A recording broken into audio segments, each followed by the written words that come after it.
nama saya Sri Ayu Granaulan dengan NIM 28921502332 dari Prodi Manajemen kelas Reguler Plus semester 4. Nah, saya di sini akan mempresentasikan materi untuk memenuhi ujian akhir semester mata kuliah Manajemen Logistik semester 4 dengan dosen pengampu yang terhormat Bapak Syukri Hamdi SEMM mengenai SOP gudang. Sebelum kita membahas tentang SOP penerimaan dan pengiriman di bagian gudang manufaktur di SI Denso Indonesia, yaitu kita menjelaskan terlebih dahulu apa itu pengertian gudang.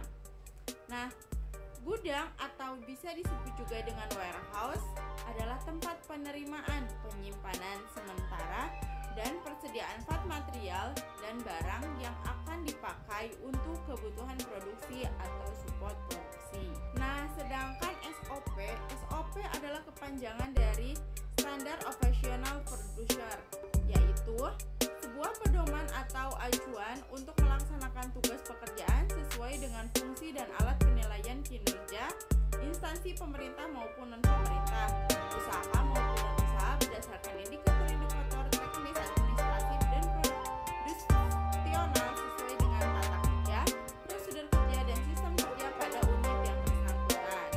Nah, lanjut ke pembahasan yang selanjutnya, yaitu apa sih manfaat dari SOP di sebuah perusahaan itu sendiri?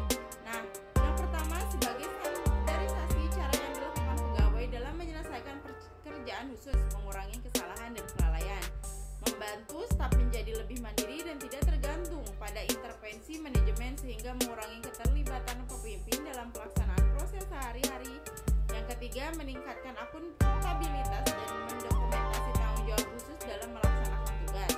Yang keempat, menciptakan ukuran standar yang akan memberikan pegawai cara yang konkret untuk memperbaiki kinerja sehingga membantu mengevaluasi usaha yang telah dilakukan. Menciptakan barang-barang training yang dapat membantu pegawai baru untuk mempercepat melakukan tugasnya. Menghindari tumpang tindih pelaksanaan tugas dalam pemberian pelayanan. Membantu penelusuran terhadap kesalahan-kesalahan prosedural dalam memberikan pelayanan. Menjamin proses pelayanan tetap berjalan dalam berbagai situasi. Nah, setelah kita tahu tadi apa pembahasan tentang gudang apa, SOP itu apa. Nah, lanjut di sini kita akan membahas dari SOP gudang di bagian manufaktur Asahi Denso Indonesia mengenai SOP penerimaan barang. Nah, tujuan dari SOP penerimaan barang ini ialah untuk menjelaskan penerimaan barang di gudang pengiriman untuk memastikan bahwa barang yang telah diterima atau dikirim sesuai dengan processing order PO atau delivery order DO. Nah, bahan dan alat yang harus disiapkan adalah DO atau delivery order, surat pesanan, kendaraan, dan troli. Kualifikasi pegawai ialah pegawai yang ditunjuk di dalam perusahaan itu tersendiri, dan pastinya ada bagiannya juga. Prosedur yang harus dilakukan yaitu saat penerimaan barang sebaiknya menggunakan checklist. Gudang hanya boleh menerima produk sesuai dengan surat pesanan. Nah, meminta persetujuan manajer logistik atau pegawai yang ditunjuk jika ada barang yang tidak dapat dipesan sebelum proses diterima. Nah, yaitu ada checklist penerimaan barang. Nama dan jumlah barang yang datang dapat dengan surat pesanan. Kebenaran jenis dengan jumlah barang yang diterima. Yang ketiga, tidak terlibat tanda-tanda kerusakan, tidak ditemukan kebocoran dan sebagainya. Jangka waktu kadaluarsa yang memadai. Yang terakhir ada kebenaran kondisi kemasan seperti yang sudah disyaratkan. Nah, pembahasan yang kedua yaitu tentang SOP penerimaan barang. Maksud dan tujuan dari SOP penerimaan barang ialah untuk menjelaskan kegiatan pengiriman barang di lapangan untuk memastikan bahwa barang yang dikeluarkan sesuai dengan surat pesanan dan surat pengiriman barang. Nah, bahan yang alat yang harus disediakan yaitu ada SP, surat pesanan, SPB, surat penerimaan barang, forklift, kendaraan atau pengangkut barang atau truk. Penanggung jawab yaitu kepala gudang itu sendiri. Nah, prosedur yang harus dilakukan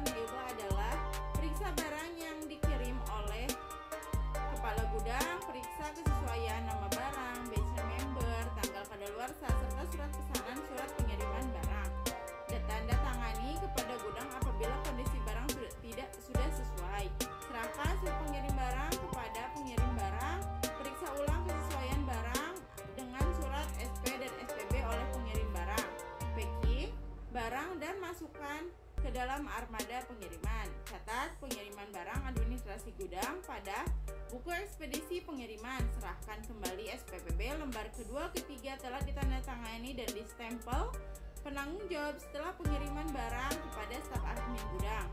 Pemeriksaan kesesuaian SPB dengan buku ekspedisi pengirim. Arsip SP dan SPB lembar ketiga. Serahkan SP ke lembar kedua ke bagian administrasi. Nah, bagian SOP penerimaan barang itu sangat erat kaitannya dengan pembelian atau proses barang dari gudang satu ke gudang yang lain. Penerimaan barang ini terjadi karena barang masuk ke gudang karena pengiriman supplier maupun transfer dari gudang masuk ke gudang yang satu ini. Nah, SOP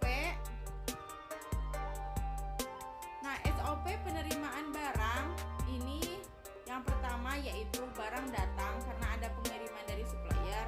Hal pertama yang harus dilakukan oleh bagian gudang adalah mengkonfirmasi ke bagian purchasing bahwa ada pesan ke supplier.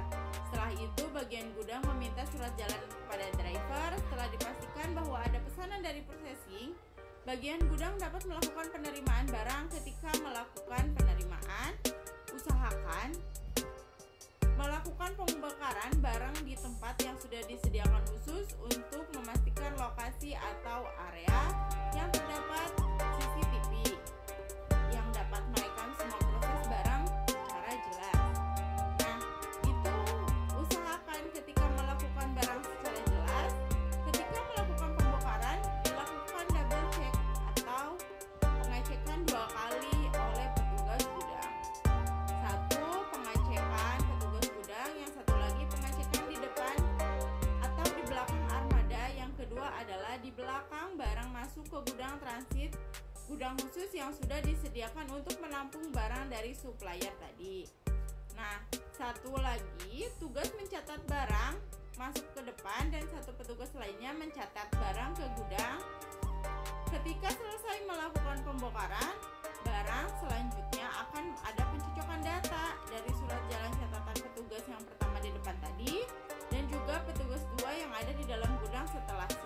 Setelah sesuai, catatan petugas yang di depan tadi dengan catatan petugas 2 yang di dalam itu disinkronkan lalu diinput kepada sistem pencatatan internal.